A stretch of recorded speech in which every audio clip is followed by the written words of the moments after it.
నమస్తే, welcome to Telugu రాజ్యం. ప్రస్తుతం మనతో పాటు ఉన్నారు పొలిటికల్ అనలిస్ట్ కేఎస్ ప్రసాద్ గారు. సార్ నమస్తే. నమస్తే అండి. ముఖ్యంగా ఓటుకు నోటు కేసులో సుప్రీంకోర్టు ప్రధాన న్యాయమూర్తి గారికి ముత్తయ్య గారు లేఖ రాశారు. ఆయన లేఖలో ఏం చెప్పారంటే, బాబు గారి ప్రోత్సాహం వల్లనే ఈ కేసులో నేను తప్పు చేశానని కూడా ఆయన మాట్లాడడం జరిగింది. మరి సుప్రీంకోర్టు దీన్ని ఎట్లా సుమోటోగా స్వీకరిస్తుందా, ఏం చేస్తుంది, ఓటుకు నోటు వ్యవహారంలో మళ్ళీ దర్యాప్తు జరిపే అవకాశం ఉందా అంటే ఏం చెప్తారు? ముందుగా మీకు శుభాకాంక్షలు. లా పట్టభద్రులు లేనందుకు, ఉస్మాన్ యూనివర్సిటీ ప్రైడ్ నిలబెట్టినందుకు కంగ్రాచులేషన్స్. Thank you. అదే విధంగా ఇవాళ మొత్తయ్య లీగల్ కేసునే మీరు మొదటి సబ్జెక్ట్ కింద మాట్లాడినందుకు కూడా అభినందిస్తూ బంగారు భవిష్యత్తు ఉండాలని all the very best for your future endorsements. మొత్తం ఈ కేసు విషయంకి వస్తానండి. అతను గతంలో ఫ్రమ్ ద డే 1 నుంచి అసలు జరుగుతున్న పరిణామాల్లో రేవంత్ రెడ్డి గారు, గౌరవ ముఖ్యమంత్రి గారు ఇవాళ మోర్ దెన్ 100 days దగ్గర ఆయన జైల్లో ఉండడం జరిగింది. ఈవెన్ వాళ్ళ అమ్మాయి మ్యారేజ్ విషయంలో కూడా తను చాలా ఇబ్బంది పడి ఆ ప్రధానానికి ఎలా వచ్చాడో, తర్వాత ఎంగేజ్మెంట్కి ఎలా వచ్చాడో ఇవన్నీ చూసాం మనం. సో ఈ పరిణామాల్లో ఇప్పుడు మనం ఇటు తిప్పి అటు తిప్పి ధర్మం న్యాయం పరిరక్షణ చేసే గౌరవ సుప్రీంకోర్టు కూడా ఒకే కోణంలో చూస్తుంది. ఎవరు ప్రేరేపించారన్నది తర్వాత విషయం అయితే, ఎక్కడ మీరు ఛార్జ్షీట్ని ఆద్యంతం గమనిస్తే చంద్రబాబు నాయుడు గారి పేరే అక్కడ ప్రస్తావన లేదు. సో మేనేజ్మెంట్ అనండి, whatever you name it as, at the time of chargesheet itself. నాకు ఇదే కనుక మీరు ఫోన్ ట్యాపింగ్లు ఇలాంటివన్నీ చూస్తే నాకు కర్ణాటకలో మీకు రామకృష్ణ హెగ్డే గ్యాప్కొండే ఉంటాడు. ఆయన్ని పదవీచ్యుతుడు అయ్యాడు. కానీ ఇంత టెక్నాలజీ వచ్చి కూడా ఇవాళ ఈ ఫోన్ ట్యాపింగ్ల విషయంలో కానీ ఒక ముఖ్యమంత్రి పదవీచ్యుతుడు కాకుండా చేసిన లాబింగ్ ఒకసారి చూడండి. మీరు జాగ్రత్తగా గమనించండి. ఫస్ట్ థింగ్ ఫోన్ ట్యాపింగ్ల మీద అభియోగాలు మోపబడ్డాయి. దాంట్లో తర్వాత ఒక ట్రాకింగ్తో విత్ రెడ్ హ్యాండెడ్గా క్యాష్తో దొరికిన తర్వాత ఇన్ని ఎక్స్క్యూజెస్ వాళ్ళకే చెల్లుబాటు అవుతాయి. ఆ మాటకు వస్తే ముఖ్యమంత్రి గారు అయిపోయారు రేవంత్ రెడ్డి గారు కూడా. మళ్ళీ ఆయన ముఖ్యమంత్రిగా కంటిన్యూ అయ్యి ఇంకో టర్మ్ అయిపోయిన తర్వాత మళ్ళీ ముఖ్యమంత్రి అయ్యారు. అంటే ప్రజాస్వామ్యంలో ప్రజల చేత, ప్రజల వల్ల, ప్రజల కొరకు ఎన్నుకోబడిన ప్రజలు కేవలం నిమిత్త మాత్రమే. వ్యవస్థలు డెఫినెట్గా ఒక వైటల్ రోల్ ప్లే చేస్తున్నప్పుడు వ్యవస్థ ఏం చేస్తుందో మనం ఎదురు చూడడమే తప్ప వ్యవస్థను మనం శాసించే స్థాయి కానీ, వ్యవస్థకి మనం కన్విన్స్ చేసే ఇది కానీ మన దగ్గర లేదు. ప్రధానికి ముత్తయ్య అనే వ్యక్తి తనకు సంబంధించిన దాంట్లో నాకు సంబంధం లేని వ్యక్తి కింద తనకు తాను అభివర్ణించుకుంటాడు. ఇప్పుడు అదే ప్రాసెస్లో అతను హైడ్ చేసిన వాళ్ళు ఎవరు, ఎక్కడ దాక్కున్నాడు, ఇవన్నిటి మీద ఎక్కడైనా ఎంక్వైరీ జరిగిందా? క్యాష్ పట్టుకున్నాడు కాబట్టి రేవంత్ రెడ్డి గారు డైరెక్ట్గా అక్కడ ఆ టెర్మినాలజీలో, ఆ టెన్యూర్లో lot of stories have been explored. అది లోకేష్ గారికి లోపల వేసేయడానికి ప్లాన్ వేసి, అది లాస్ట్ మూమెంట్లో లోకేష్ గారి బదులు రేవంత్ రెడ్డి గారు వెళ్ళడం, ఇది ఎర్రబల్ దయాకరమైన ఇన్ఫర్మేషన్ ఇచ్చేయడం, ఇలాంటివన్నీ అందరికీ తెలిసిన విషయమే కదా. సో వీటిలన్నిటి పరిణామాల్లో ఇవాళ మొత్తం గౌరవ సుప్రీంకోర్టుకి రాశారంటే, సుప్రీంకోర్టు ఇది ఆల్రెడీ గౌరవ ముఖ్యమంత్రి గారు రేవంత్ రెడ్డి గారు వాళ్ళ బెయిల్ మీద ఉన్నారు. అది కేసు ఫాస్ట్ అప్ చేయడానికో లేకపోతే వీళ్ళందరినీ ముద్దాయిల కింద తొలగించడానికో ఆయనకే దిక్కులేదు. ఈ సంగతి ఏంటి? ముఖ్యమంత్రి గారికి ఈరోజు దాంట్లోంచి విముక్తి కల్పించలేదు ఆ కేసు పరంగా, అవునంటారు కదంటారు.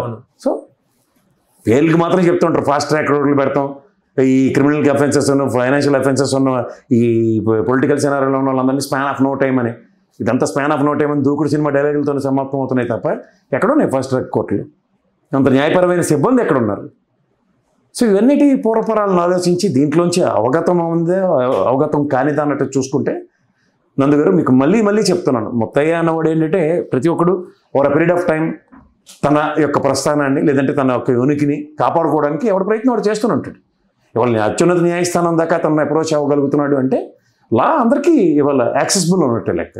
సో డెఫినెట్లీ కోర్టు ఏ విధంగా నిర్ణయం ఇస్తుందో చూడొచ్చు. అంతకన్నా కానీ ఇంత సడన్ గా కూడా ఆయన లేఖ రాయడం అనేది దీని వెనుక ఎవరైనా ఉన్నట్టు అనుకోవచ్చా? ఎవరు వెనకాతలు ఉంటారండి. ఇప్పుడు ముఖ్యమంత్రి గారు ఇద్దరు ముఖ్యమంత్రి పదవుల్లోనే ఉన్నారు. ఎవరు ప్రొవోక్ చేస్తే ఏమవుతుంది? ఉన్నప్పుడు ఏం చేశారు?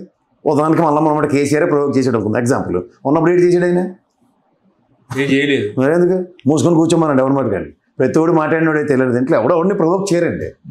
ముత్తయ్య అనే వ్యక్తి ఇక్కడ కేసీఆర్ గవర్నమెంట్ ఉన్నప్పుడు కూడా, చంద్రబాబు నాయుడు గారి గవర్నమెంట్ లేనప్పుడు కూడా the way is given his deliberations అవన్నీ గమనించండి. ఎవరు ప్రొవోక్ చేస్తారు? రాజకీయాలకే వాడుకున్నారు. ఓటుకు నోటు కేసు అందరినీ రాజకీయాలకే వాడుకున్నారు. ప్రజలు కూడా దాన్ని ఏం చేయగలుగుతారు? ప్రజల నిమిత్త మాత్రం. అందుకే చెప్తున్నా, వ్యవస్థ స్పందించి వ్యవస్థ తనకు అనుగుణంగా తయారు చేయవలసిన ఛార్జ్షీట్లు కూడా who briefed, I briefed, you briefed, ఆ బ్రీఫ్డ్ పదం ఎవరైనది కూడా ఎవరు దాంట్లో మెన్షన్ చేయకుండా రేవంత్ రెడ్డికి ఏం అవసరం ఉంటుంది ఒక ఎమ్మెల్సీని కొనుగోలు చేయడం?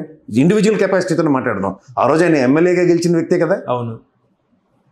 ఒక టాస్క్, హెర్క్లైన్ టాస్క్ ఎవరో ఒకరు డిప్లాయ్ చేయకపోతే అవ్వదు కదా ఆయనకి. ఆ కోణంలో ఎందుకు విచారణ జరగలేదు చెప్పండి అందుగారు? అవును. అవునంటారు కదంటారా? అక్కడేం లేకుండా ఓన్లీ రేవంత్ రెడ్డి గారిని ఒక గ్రౌండ్ చేసి ఫిక్స్ చేసి ఆయన ఒక్కడిని అరెస్ట్ చేస్తే ఇది ఎంతవరకు సమంజసం, ఎంతవరకు సముచితం? అంటే ఒక సెటప్ మాదిరి క్రియేట్ చేసి అక్కడ కెమెరాలు పెట్టేసి ఆ తర్వాత రేవంత్ రెడ్డి గారు మీరు ఏమైనా చెయ్యండి, నేను అంటుంది అదే. రేవంత్ రెడ్డి గారికి ఆయన పట్ల ఏం ఇంటెన్షన్ ఉంటుంది? ఆయన బ్యాగ్ పట్టుకుని వెళ్ళి క్యాష్ ఇచ్చి కొనడానికే అనుకుందాం. ఆయన ఇంటెన్షన్ ఏముంటుంది దాంట్లో? Is been provoked by somebody కదా, is been deployed a task by somebody else. ఆ సంబడి ఎల్స్ వదిలేసి ఎంతసేపు రేవంత్ రెడ్డి చుట్టూ మతయ్య తొక్కయ్య తోటకూర అంటే ఏం చెప్పాలి? ఇది పూర్వపరాల మీద తీవ్ర అధ్యయనం చేయవలసిన బాధ్యత గౌరవ సుప్రీంకోర్టు మీదే ఉంటుంది. సుప్రీంకోర్టు దీని క్రెడెన్షియల్స్లో ఎవరినా పక్కకు తెప్పించడం కాదు, దీని పూర్వపరాలని పూర్తిగా నిశ్చితంగా గమనించిన తర్వాత ఖచ్చితంగా దోషులు ఎవరో ముద్దాయిలు ఎవరో గౌరవ న్యాయస్థానం నిర్ణయిస్తుంది. ఓకే, ఇప్పుడు మన మోడీ తెలంగాణకు వచ్చినప్పుడు కూడా రేవంత్ రెడ్డి గారు సాక్షాత్ ముఖ్యమంత్రి హోదాలో మోడీ మా పెద్దన్న అన్నట్టు కూడా ఆయన సంబోధించడం జరిగింది.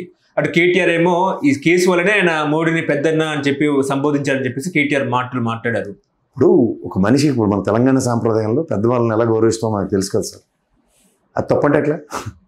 వయసురీత్యా పెద్ద ఆయన, దేశ ప్రధాని, ప్రోటోకాల్ ఖచ్చితంగా గౌరవ ముఖ్యమంత్రికి ఆ విధంగా సంబోధించవలసి, పెద్దన్న స్థానంలో ఉన్నాడని సంబోధించడం తప్పంటే నేనైతే దాంట్లో ఆక్షేపణ ఏమైనా అవసరం ఉండదు. ఆ మాటకు వస్తే సోనియా గాంధీ గారికి దేశం మనకి తెలంగాణ ఇవ్వగానే కేసీఆర్ గారి ఫ్యామిలీతో వెళ్ళి ఆవిడ కాలు మొక్కలేదు, తప్పేమో సార్. పెద్దలను గౌరవిస్తుంది సార్, అది తెలంగాణ సాంప్రదాయం. దాన్ని నువ్వు విపరీతమైన కోణాలను విభిన్నంగాను తెలంగాణ సమాజంలో ఉన్న సంస్కృతికే భిన్నంగా మాట్లాడుతున్నావు అంటే అది మీ విజ్ఞతకు వదిలేదు. హలో, తెలుగు రాజ్యం ఛానల్ చూస్తున్నారా? సామాజిక రాజకీయ జీవన చిత్రణే తెలుగు రాజ్యం. అతిశయోక్తులు అసత్యాలు ఉండవు. రాజకీయ కోణం కాదు, ప్రజా కోణమే కొలబద్ద. తెలుగు రాజ్యం వీక్షణ మీ ఉత్తమ అభిరుచికి నిదర్శనం.